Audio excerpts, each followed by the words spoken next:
So that leads us to our next section. All right? And this, to me, this was the biggest epiphany that I had in this entire deal, pretty much. All right? So, growing up, I was very unhappy, extremely unhappy. A lot of people say, wow, man, you're so motivated. I would say that, sure, I've been motivated, but I would also say I've been running away from pain a lot of my life. All right? You guys have seen me, whenever I talk about things like social conditioning, you can see that kind of negativity, that kind of negative energy field that I get in me, where it's like, if you actually look at me, I'm sort of have this interesting character, because on one level, I can get up in front of crowds, I can talk to the crowd and blah, blah, blah. But if you look at me carefully, you can see little cracks of my old self kind of coming through, almost like a wounded cat that got left out and kicked around and stuff like that. And it's like you got your cat, but every so often it's like, like that. And I feel that in myself, all right? Okay? I can feel that, my old self, little cracks of it coming through. And I'm okay with that now, At one point I was like, oh, I'll never weed all that out. Now I'm just like, no, it makes me a more dynamic person. I'm like, okay, whatever. You guys really have to be the same way. Don't strive for perfection. But anyway, what I really did for a long period of time was went to the greatest lengths possible to change my conditions. Because if you're pissed off or unhappy, there's two things that you do. One thing is that you change your conditions. The other is you change, what you focus on and your level of gratitude, right? So some of you guys may be or may not be aware of some of the things that I've done to change my conditions, all right? But what I want to introduce you guys to is the concept of it didn't work, all right? And what that means. So I want to tell you a story. 17 years old. I was 17 the first time I had it didn't work moment. Very stressed out. My very close friend, maybe even my best friend, was in jail at the time. A lot of chaos was going on around me. I was flat broke, living on my own. And I always thought, if I could just get my money together, and if my friend was out of jail, everything would be great right now. My life would be perfect. So eventually he did come back, and I did get my money together. And I remember I got a really nice windfall. So I'm sitting there, and back at 17 years old, my concept of the total glory would be having enough money for clothes, CDs, and arcade games. You guys remember that? Yeah. Wasn't that nice? Yeah. So I remember, I got the money, right? And I was on my own. I went to the arcade game. I played Street Fighter versus X-Men. Anyone ever play that? Yeah. All right? Awesome game. Okay, I used to play Akuma and Ryu. All right? Sometimes Ken. So I'm kicking ass, right? Just totally dominating the X-Men versus Street Fighter. I also like Street Fighter Alpha. And I do that, and I'm like, whatever. I still kind of feel depressed, but, it was kind of fun for a bit. So then I go get some new clothes. I used to like Tommy Hilfiger clothes at that age. You guys remember when Tommy Hilfiger was like the shit? Yeah. Yeah? So I went and got some new Tommy Hilfiger shirts. Got those, so I got a bag there. Then I go get some CDs. I used to listen to a lot of gangster rap, stuff like that. Go get some stuff like that. I got a bunch of CDs. So I'm sitting there. And then my other favorite thing is I love to eat at restaurants, all right? When I was young, especially, eating out was kind of like a treat that I got when I was a kid. So for me, that was like a button, right? So I go to the food court, and, now you probably wouldn't catch me in a food court very frequently. But back then, I used to love to go to the food court. So I go to the food court, and I remember I got some pizza, started eating it. Then I got some kind of hamburger thing and ate that, right? And I'm all full, and I'm like, I just don't feel good. And I'm like, maybe I'll get some New York fries. So I go over to New York fries, and I eat those, right? And then I'm like, maybe I'll go get some cake or something. I go get that, and I eat it, right? And I remember, and I filled up, and I ate, and I ate, and I ate. And so I sit there, sitting at the table of this food court, so full that I'm ready to vomit, all right? And I lie there with my hand on my arm like this, looking down, and I'm like, it didn't work.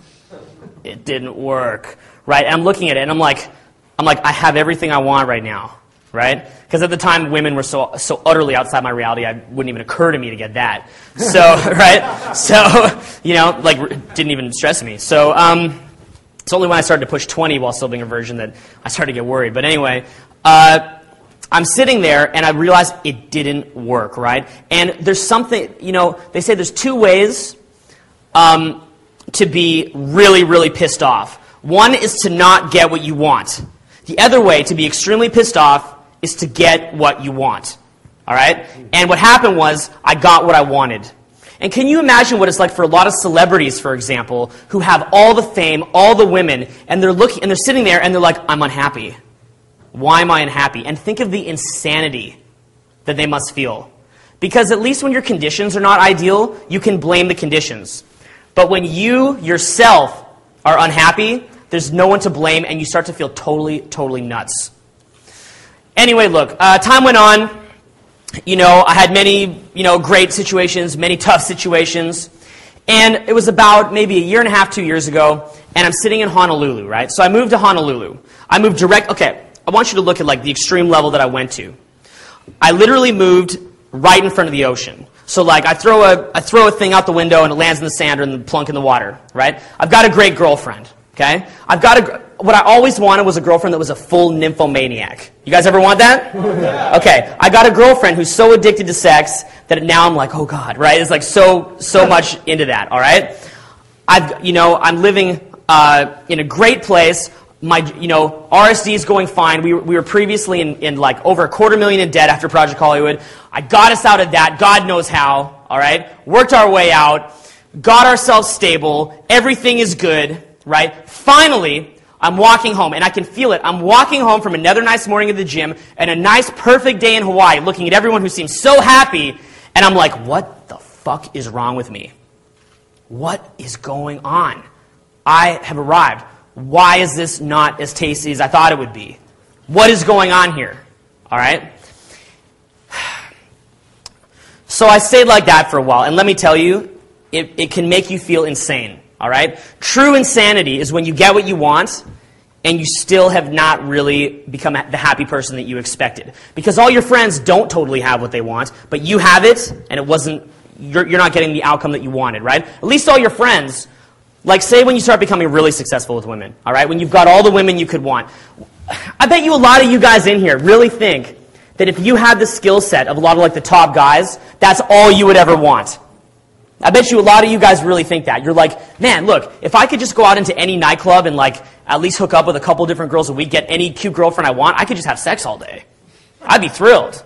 I'm sure you guys have at different points. Who here has seen a girl who's so hot that you say to yourself, it occurs to you, if I could just have sex with her all day, that is all I would ever want. Say I. Aye. Okay? Everyone has had that thought. All right? So you look at it and you think, I've got the girls, I've got what I want, what's missing here? All right? And I think I got more and more stressed out. Anyway, look, what happened to me was I went into a sort of state where I was having trouble sleeping, and it was like it wasn't when things were bad that I really stressed, all right? When things were bad, I stressed, but it was like a normal level of stress. It was like a healthy level of stress. It was when I finally started to get everything that I ever wanted that I became the most screwed up that I could have ever been. Just completely feeling insane. And actually, I started to feel like I deserved to die. And the reason that I felt I deserved, and then I started getting afraid to fly in airplanes and stuff like that. It was kind of weird. And the reason I felt that I deserved death was because I was like, I've been given everything, right? I have been so fortunate to have, not everything, look, plenty of people have a lot more than me, but relative to what I expected to get out of life, I'd been given everything. And I'm looking at that, and I'm like, I don't even appreciate this, right? I am not fit to live because I don't appreciate what I have. I'm like a bad person. That's what these thoughts. It wasn't like I thought it. I wasn't like if you'd ask me, do you think you're a bad person? I'd say yes. But it was like unconsciously buried in there somewhere. All right? And that's what was starting to go on for me. Anyway, as that went and kind of built and built, that led me towards a certain level where eventually I was ready to crack. And what happened was I was learning about what the ego was, right? And sort of finding out what that was. And what I realized, and it was actually my friend Kieran, he wrote an article on it, and I had been sort of surrounding this area for a long time, because I'd been looking at internal pillars of reality, external pillars of reality. And something that Kieran wrote about was, he said, one of the things that people do is they create this identity. Like, say you create an identity for yourself, right? This big pimp. And people give you accolades and like you for that type of identity.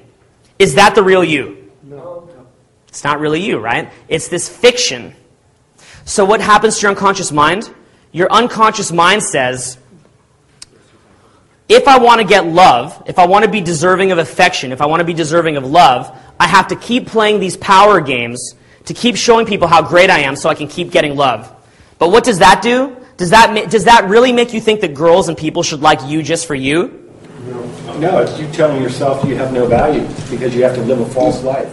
Exactly. You guys hear what he said? You're telling yourself you have no value because you have to live a false life. And, I mean, let's say it's not even a false life. Like, let's say that you're just busting your ass to do as best as you can, right? There's nothing inherently wrong with that at all. I think that people that get all spiritual and they just sit there and don't do anything with their lives, I mean, I try to be open-minded to it, but I have a very difficult time respecting it. But I'm trying to be open-minded to it, you know? Maybe my opinion will change someday. But when I see it now, based on my value system now, I can't connect with that very well. But anyway, look. What basically was happening was like, when you get into a mindset where you're always trying to be better and better and better, and that people admire you for that character that you've become, which hopefully all of you guys will reach a level of just total mastery, and people will admire you for the person, like for what they see. Well, what starts to happen is you realize that this is actually starving real self-esteem. I want you guys to think about this. It's feeding the ego, it's feeding that character of yourself, and it's literally starving out real self-esteem. Because the more love and accolades that you get for this character that you are, the more distance that you are from that person, all right, from the person that you really are, and from accepting that you could get love for the real self. So look, when you develop a pickup persona, and we all to an extent develop that pickup persona, what we're doing is we're like, oh, okay, look, this is like, okay, here's the normal me. Now there's girls. I'm out at the club. Now what I'm going to do is I'm going to go out and I'm going to put on my song and dance, and the girls will be into me, right? And then what this teaches you, and you can see people who have been doing this a long time. Look at anybody who has been using a lot of shells to their personality for a long time, and what you'll notice is that they always feel like they have to be doing something. They always feel like they have to be controlling the frame, controlling the reality. They have a hard time just chilling out. Because what's happened is their whole concept of why people will like them is based on showing their like really super cool selves to people. All right? So in the same way that maybe you have like as a chode, you have the expensive watch, you're like, oh, look at this. When you learn about social dynamics and you learn about how to improve yourself, which is a great thing. It is an awesome thing learning how to improve yourself. What winds up happening is you feel this need to show people that like more gregarious self. And this sort of thing is always going to block the close on you. Because what's happening is like, look, say that you take the girls out in the club, it's easy, right? The club is hectic. The club, there's stimulation going on. So your early game is okay. It's all fine. But what happens is you get back to the restaurant, right? And you're all kind of chilling.